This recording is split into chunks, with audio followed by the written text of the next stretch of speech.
Salut tout le monde! Alors aujourd'hui on se retrouve dans une nouvelle vidéo qui ne m'a pas forcément été demandée dans les commentaires, mais je trouvais intéressant de la filmer parce que c'est une vidéo que moi j'ai cherchée tout simplement avant de venir à Québec.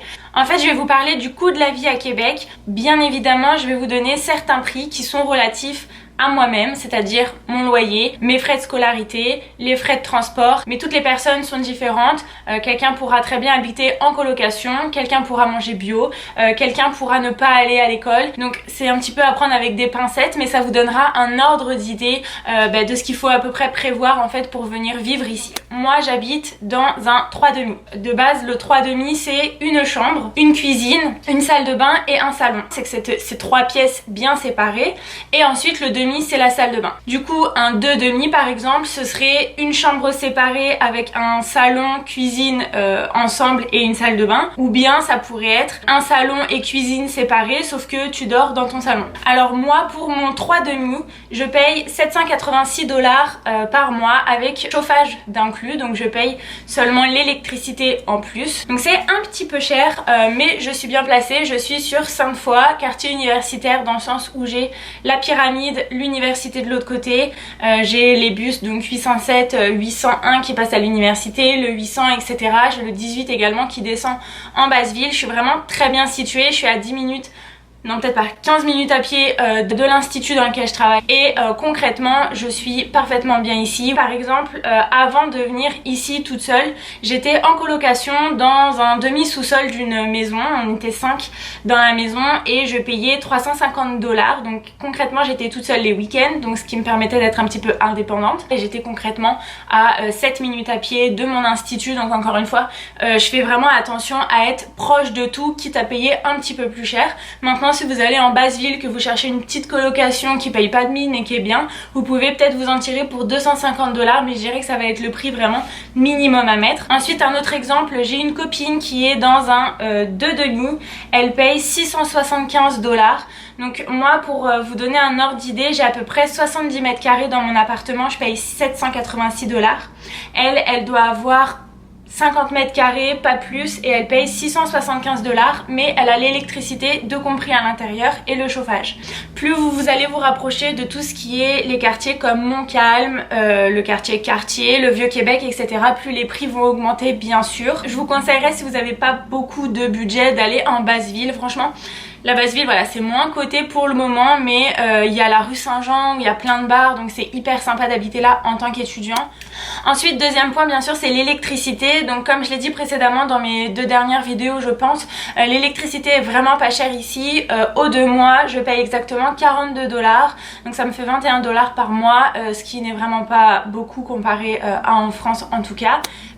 Alors ensuite au niveau de la Wi-Fi, je paye à peu près 57 $, donc c'est pareil, je vous ai parlé un petit peu de la Wi-Fi, de la télé, des forfaits téléphoniques dans ma précédente vidéo que je vous mettrai ici en fait, où je vous dis justement les 5 choses auxquelles je ne m'habitue pas à Québec. Le prix de la Wi-Fi en faisait partie parce que je trouve ça très cher, mais on n'est pas là pour parler de ça.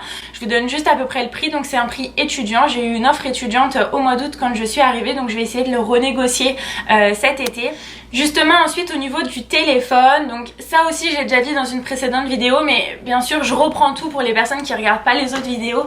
Je paye en fait un forfait téléphonique français. J'ai décidé de garder mon forfait français parce que les prix des abonnements téléphoniques ici sont quand même très chers, et pour ce que j'en fais je trouve que ça vaut pas le coup. Je prends le forfait Red by SFR. À l'époque où moi je me suis engagée, je payais 17 €, il était à 17 €, actuellement il est passé à 15 €, et avec ça vous avez Apple SMS illimité donc au Canada, aux États-Unis et en Europe, et en plus j'ai 15 Go d'internet, ce qui fait que même quand il n'y a pas de wifi j'ai quand même un backup. Si je suis perdue c'est toujours agréable d'avoir plan et de la 4G.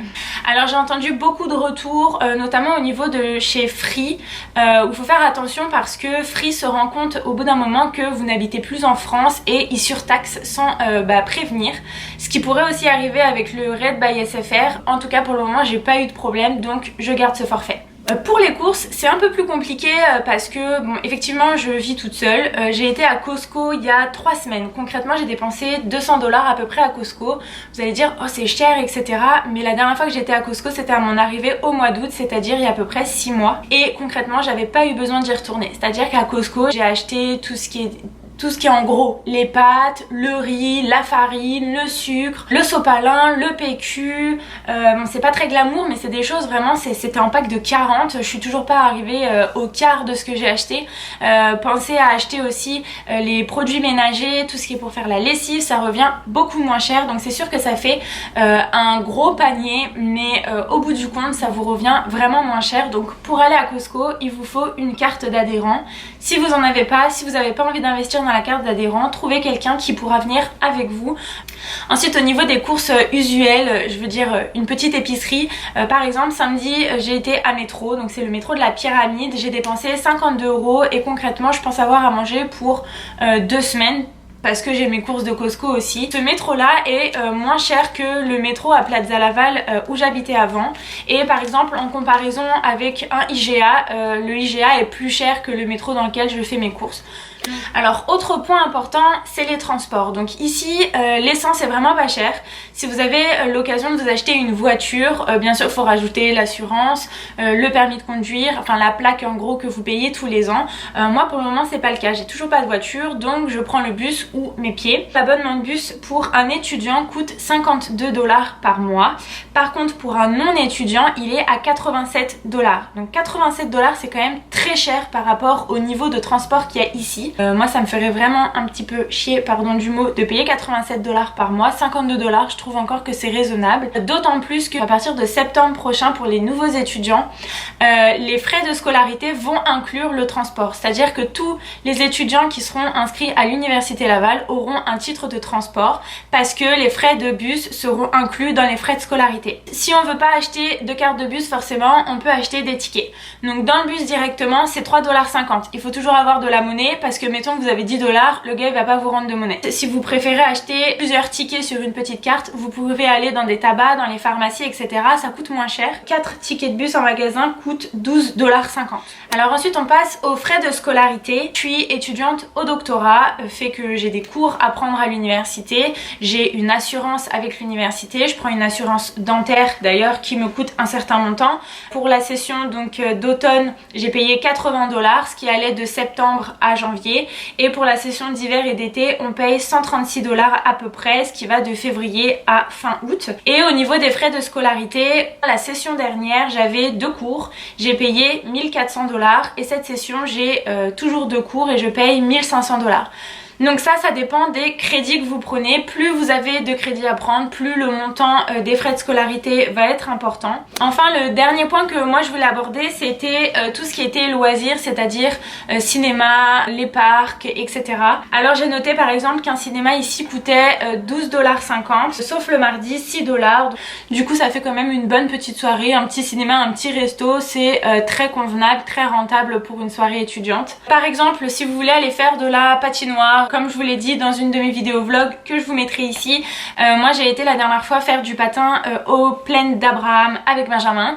La patinoire était gratuite parce que moi j'avais mes patins et on a payé 8 $ pour de la location de patins pour 2 heures, ce qui est relativement pas cher. Concrètement on s'est bien amusé et ça reste quand même raisonnable. Pour les parcs nationaux, donc les parcs CEPAC, j'ai une amie qui a pris une carte qui lui permet d'avoir donc accès libre à tous les parcs CEPAC pendant un an. Elle a payé cette carte 77 $ et était inclus une nuit de camping. Dans le cas où vous n'avez pas cette carte, bien sûr vous pouvez rentrer dans les parcs. Moi par exemple je l'ai pas prise et la dernière fois on a été au parc Jacques Cartier. Je vous avoue que je sais plus exactement combien j'ai payé, mais ça devait être de l'ordre de 15 à 20 $ je pense. Et au niveau des parcs qui ne sont pas CEPAC, bien sûr, typiquement le parc Omega dans lequel on a été avec Ben, qui est sur le chemin d'Ottawa, là on avait payé 30 $ ou 36 $ par personne je crois avec les taxes, ce qui est quand même pas très cher je dirais pour toute une matinée ou toute une après-midi. En tout cas les parcs ici valent vraiment le coup, vous regretterez pas de payer un petit peu à l'entrée pour passer toute une journée là-bas. Alors voilà, cette vidéo est terminée, j'espère qu'elle vous aura plu, que ça vous aura donné un petit peu un aperçu du montant que vous devez prévoir pour venir vivre ici à Québec. Si cette vidéo vous a plu, n'hésitez pas à mettre un petit pouce bleu, aussi à vous abonner et à activer la petite cloche pour être tenu au courant à chaque fois que je sors une vidéo. Et puis en attendant la semaine prochaine, je vous fais plein de gros bisous. Ciao!